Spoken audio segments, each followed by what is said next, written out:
Jaya Radha Madhava Punya Vihari.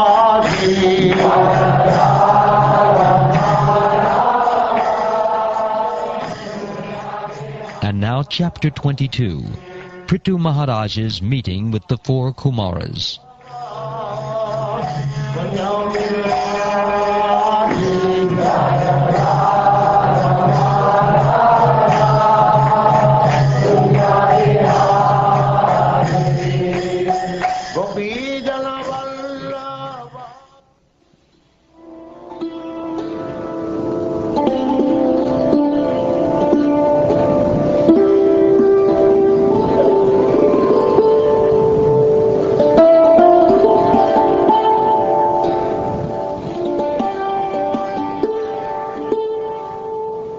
The great sage Maitreya said, "While the citizens were thus praying to the most powerful King Pritu, the four Kumaras, who were as bright as the sun, arrived on the spot. Seeing the glowing effulgence of the four Kumaras, the masters of all mystic power, the king and his associates could recognize them as they descended from the sky.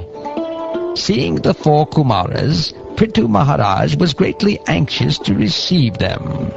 Therefore the king, with all his officers, very hastily got up, as anxiously as a conditioned soul whose senses are immediately attracted by the modes of material nature.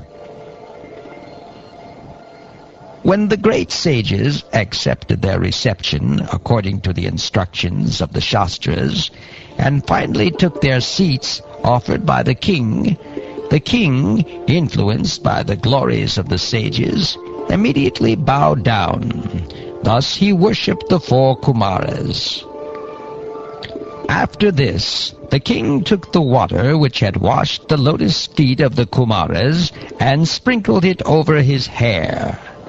By such respectful actions, the king, as an exemplary personality, showed how to receive a spiritually advanced personality.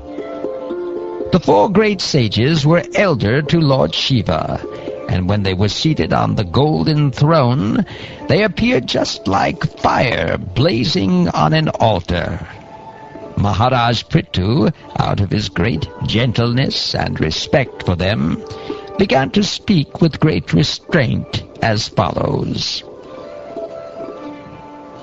My dear great sages, auspiciousness personified, it is very difficult for even the mystic yogis to see you. Indeed, you are very rarely seen. I do not know what kind of pious activity I performed for you to grace me by appearing before me without difficulty. Any person upon whom the Brahmins and Vaishnavas are pleased can achieve anything which is very rare to obtain in this world, as well as after death. Not only that, but one also receives the favor of the auspicious Lord Shiva and Lord Vishnu, who accompany the Brahmins and Vaishnavas. Although you are traveling in all planetary systems, people cannot know you, just as they cannot know the Supersoul, although he is within everyone's heart as the witness of everything. Even Lord Brahma and Lord Shiva cannot understand the Supersoul. A person who is not very rich and is attached to family life becomes highly glorified when saintly persons are present in his home. The master and servants who are engaged in offering the exalted visitors water, a sitting place, and paraphernalia for reception are glorified, and the home itself is also glorified. On the contrary, even though full of all opulence and material prosperity, any householder's house where the devotees of the Lord are never allowed to come in, and where there is no water for washing their feet, is to be considered a tree in which all venomous serpents live. Maharaj Pritu offered his welcome to the four Kumaras, addressing them as the best of the Brahmins. He welcomed them, saying, "From the beginning of your birth, you strictly observed the vows of celibacy, And although you are experienced in the path of liberation, you are keeping yourselves just like small children. Pritu Maharaj inquired from the sages about persons entangled in this dangerous material existence because of their previous actions. He asked, Could such persons, whose only aim is sense gratification, be blessed with any good fortune? My dear sirs, there is no need to ask about your good and bad fortune, because you are always absorbed in spiritual bliss. The mental concoction of the auspicious and inauspicious does not exist in you. I am completely assured that personalities like you are the only friends for persons who are blazing in the fire of material existence. I therefore ask you how, in this material world, we can very soon achieve the ultimate goal of life. The Supreme Personality of Godhead is always anxious to elevate the living entities, who are His parts and parcels, and for their special benefit, the Lord travels all over the world in the form of self-realized persons like you.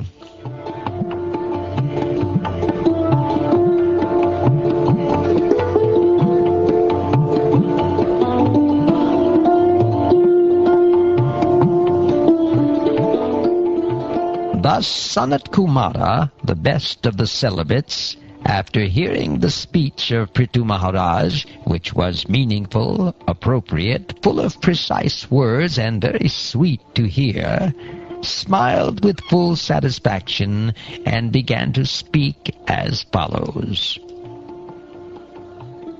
My dear King Pritu, I am very nicely questioned by you. Such questions are beneficial for all living entities, especially because they are raised by you, who are always thinking of the good of others. Although you know everything, you ask such questions because that is the behavior of saintly persons. Such intelligence is befitting your position. When there is a congregation of devotees, their discussions, questions, and answers become conclusive to both the speaker and the audience. Thus such a meeting is beneficial for everyone's real happiness. My dear King, you already have an inclination to glorify the lotus feet of the Supreme Personality of Godhead.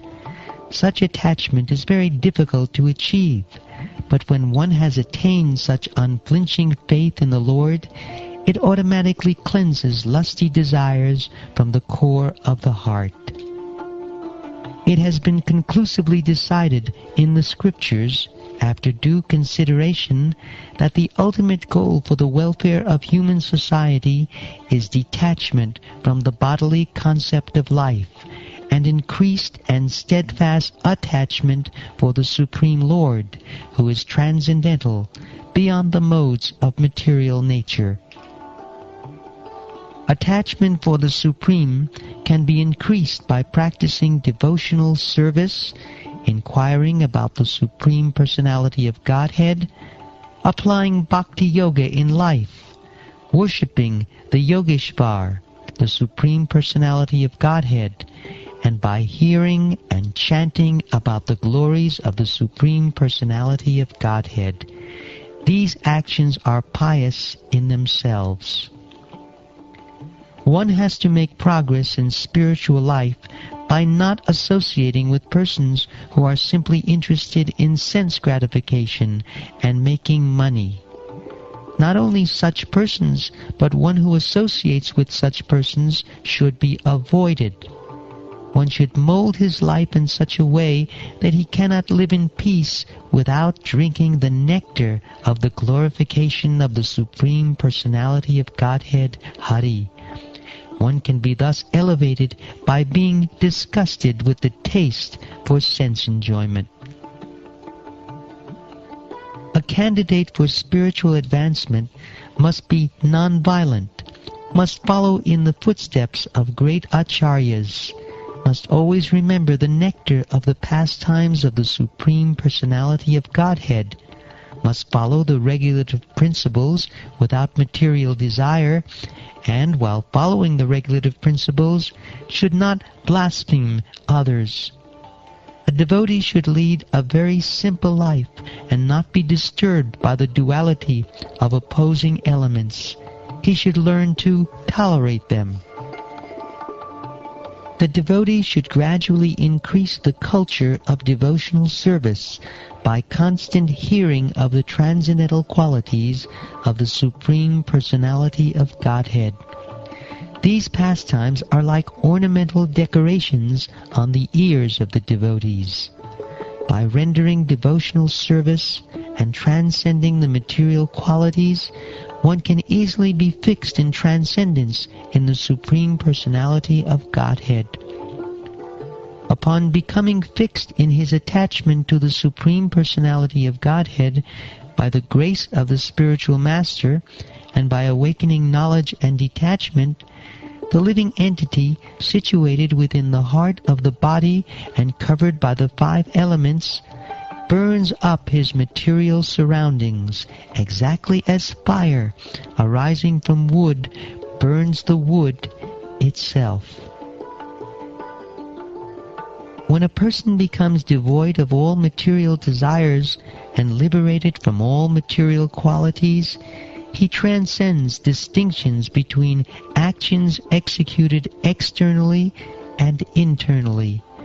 At that time, the difference between the soul and the supersoul, which was existing before self-realization, is annihilated. When a dream is over, there is no longer a distinction between the dream and the dreamer.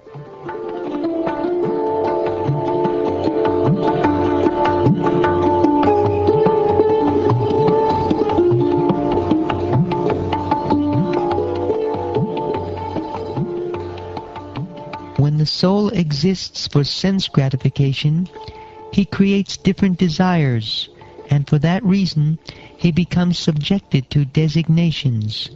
But when one is in the transcendental position, he is no longer interested in anything except fulfilling the desires of the Lord. Only because of different causes does a person see a difference between himself and others, just as one sees the reflection of a body appearing differently manifested on water, on oil, or in a mirror. When one's mind and senses are attracted to sense objects for enjoyment, the mind becomes agitated. As a result of continually thinking of sense objects, one's real consciousness almost becomes lost, like the water in a lake that is gradually sucked up by the big grass straws on its bank. When one deviates from his original consciousness, he loses the capacity to remember his previous position or recognize his present one. When remembrance is lost, all knowledge acquired is based on a false foundation. When this occurs, learned scholars consider that the soul is lost. There is no stronger obstruction to one's self-interest than thinking other subject matters to be more pleasing than one's self-realization. For human society, constantly thinking of how to earn money and apply it for sense gratification brings about the destruction of everyone's interests.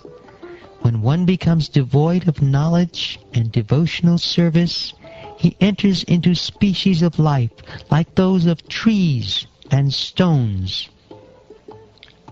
Those who strongly desire to cross the ocean of nescience must not associate with the modes of ignorance, for hedonistic activities are the greatest obstructions to realization of religious principles, economic development, regulated sense gratification, and at last, liberation. Out of the 4 principles, namely religion, economic development, sense gratification, and liberation, liberation has to be taken very seriously. The other three are subject to destruction by the stringent law of nature, death. We accept as blessings different states of higher life, distinguishing them from lower states of life. But we should know that such distinctions exist only in relation to the interchange of the modes of material nature. Actually, these states of life have no permanent existence, for all of them will be destroyed by the Supreme Controller. Therefore, my dear King Pritu, try to understand the Supreme Personality of Godhead, who is living within everyone's heart, along with the individual soul, in each and every body, either moving or not moving. The individual souls are fully covered by the gross material body and subtle body made of the life air and intelligence. The Supreme Personality of Godhead manifests himself as one with the cause and effect within this body. But one who has transcended the illusory energy by deliberate consideration, which clears the misconception of a snake for a rope, can understand that the Paramatma is eternally transcendental to the material creation and situated in pure internal energy. Thus the Lord is transcendental to all material contamination. Unto him only must one surrender. The devotees who are always engaged in the service of the toes of the lotus feet of the Lord can very easily overcome hard-knotted desires for fruitive activities. Because this is very difficult, the non-devotees, the jnanis and yogis, although trying to stop the waves of sense gratification, cannot do so. Therefore you are advised to engage in the devotional service of Krishna, the son of Vasudeva. The ocean of nescience is very difficult to cross because it is infested with many dangerous sharks. Although those who are non-devotees undergo severe austerities and penances to cross that ocean, we recommend that you simply take shelter of the lotus feet of the Lord, which are like boats for crossing the ocean. Although the ocean is difficult to cross, by taking shelter of his lotus feet, you will overcome all dangers.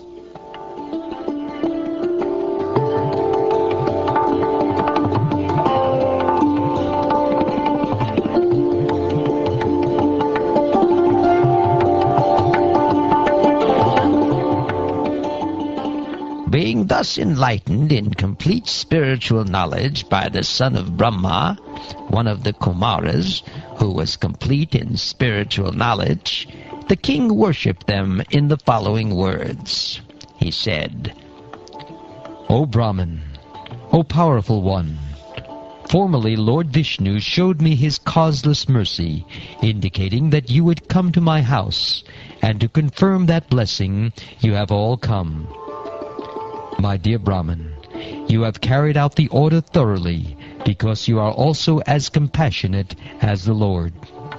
It is my duty, therefore, to offer you something, but all I possess are but remnants of food taken by great saintly persons. What shall I give? Therefore, my dear Brahmins, my life, wife, children, home, furniture, and household paraphernalia, my kingdom, strength, land, and especially my treasury, are all offered unto you. Since only a person who is completely educated according to the principles of Vedic knowledge deserves to be commander-in-chief, ruler of the state, the first to chastise, and the proprietor of the whole planet, Prthu Maharaj offered everything to the Kumaras.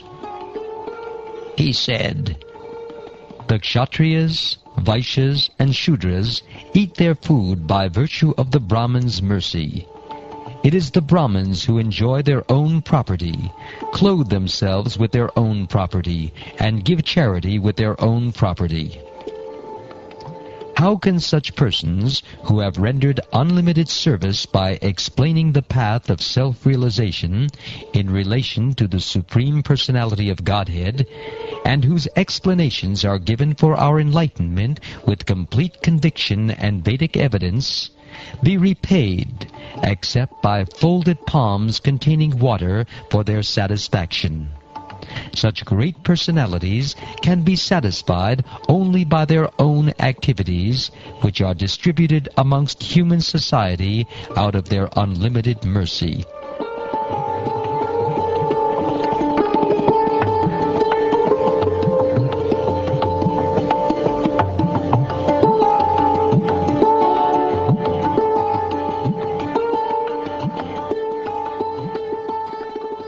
Being thus worshipped by Maharaj Pritu, the 4 Kumaras, who were masters of devotional service, became very pleased. Indeed, they appeared in the sky and praised the character of the king, and everyone observed them. Amongst great personalities, Maharaj Pritu was the chief, by virtue of his fixed position in relation to spiritual enlightenment. He remains satisfied as one who has achieved all success in spiritual understanding. Being self-satisfied, Maharaj Pritu executed his duties as perfectly as possible, according to the time and his situation, strength and financial position. His only aim in all his activities was to satisfy the absolute truth. In this way, he duly acted. Maharaj Pritu completely dedicated himself to be an eternal servant of the Supreme Personality of Godhead, transcendental to material nature. Consequently, all the fruits of his activities were dedicated to the Lord, and he always thought of himself as the servant of the Supreme Personality of Godhead, who is the proprietor of everything. Maharaj Pritu, who was very opulent due to the prosperity of his entire empire, remained at home as a householder. Since he was never inclined to utilize his opulences for the gratification of his senses, he remained unattached, exactly like the sun, which is unaffected in all circumstances. Being situated in the liberated position of devotional service, Prthu Maharaj not only performed all fruitive activities, but also begot 5 sons by his wife Archi. Indeed, all his sons were begotten according to his own desire. After begetting 5 sons, named Vichitashva, Dhumrakesh, Haryaksha, Dravina, and Vrika, Prthu Maharaj continued to rule the planet. He accepted all the qualities of the deities who governed all other planets. Since Maharaj Pritu was a perfect devotee of the Supreme Personality of Godhead, he wanted to protect the Lord's creation by pleasing the various citizens according to their various desires. Therefore, Prthu Maharaj used to please them in all respects by his words, mentality, works, and gentle behavior. Maharaj Pritu became as celebrated a king as Somaraj, the king of the moon. He was also powerful and exacting, just like the sun god, who distributes heat and light, and at the same time exacts all planetary waters. Maharaj Pritu was so strong and powerful that no one could disobey his orders, any more than one could conquer fire itself.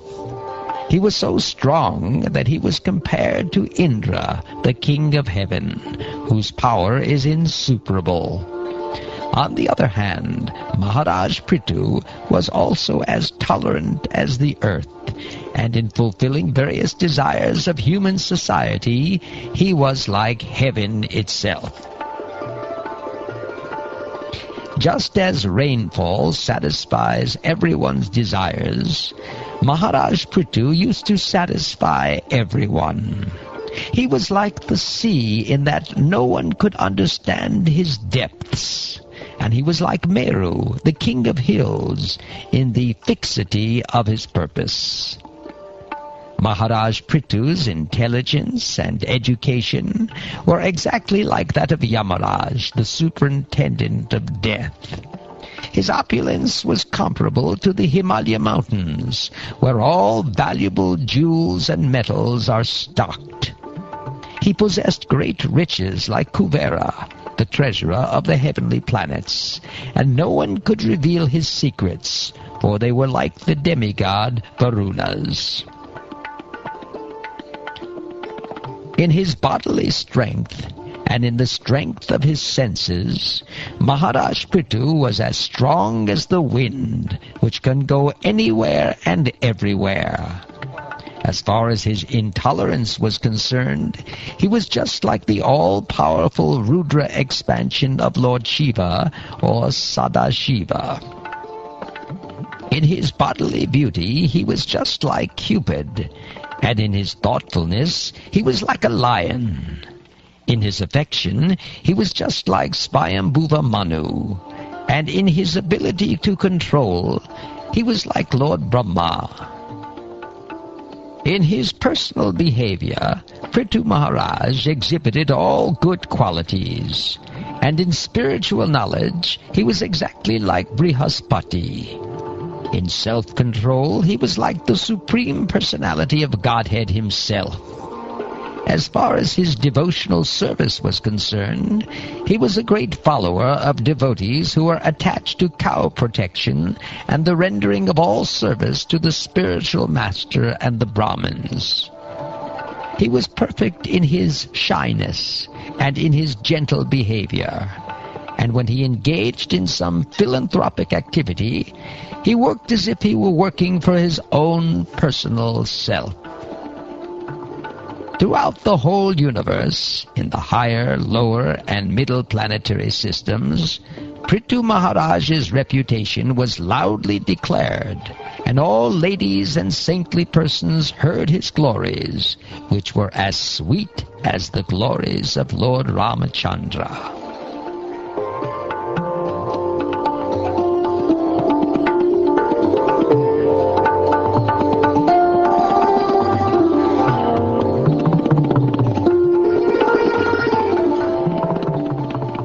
Thus ends the 22nd chapter of the 4th canto of the Srimad Bhagavatam, entitled Pritu Maharaj's Meeting with the Four Kumaras. Jaya Radha Madhava Punya Vihari.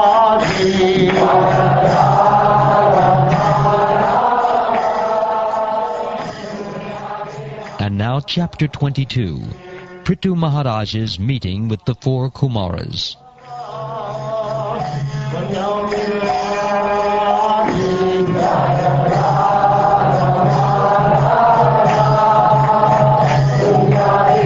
Water which had washed the lotus feet of the Kumaras and sprinkled it over his hair. By such respectful actions, the king, as an exemplary personality, showed how to receive a spiritually advanced personality. The four great sages were elder to Lord Shiva, and when they were seated on the golden throne, they appeared just like fire blazing on an altar. Maharaj Pritu, out of his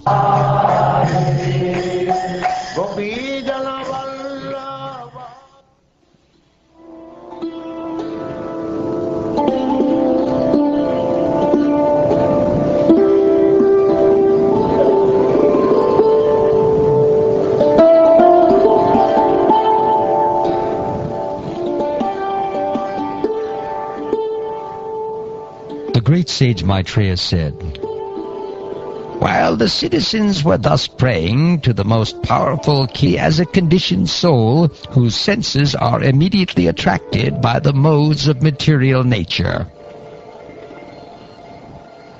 When the great sages accepted their reception according to the instructions of the Shastras, and finally took their seats offered by the king, influenced by the glories of the sages, immediately bowed down. Thus he worshipped the 4 Kumaras. After this, the king took the King Pritu. The 4 Kumaras, who were as bright as the sun, arrived on the spot. Seeing the glowing effulgence of the 4 Kumaras, the masters of all mystic power, the king and his associates could recognize them as they descended from the sky.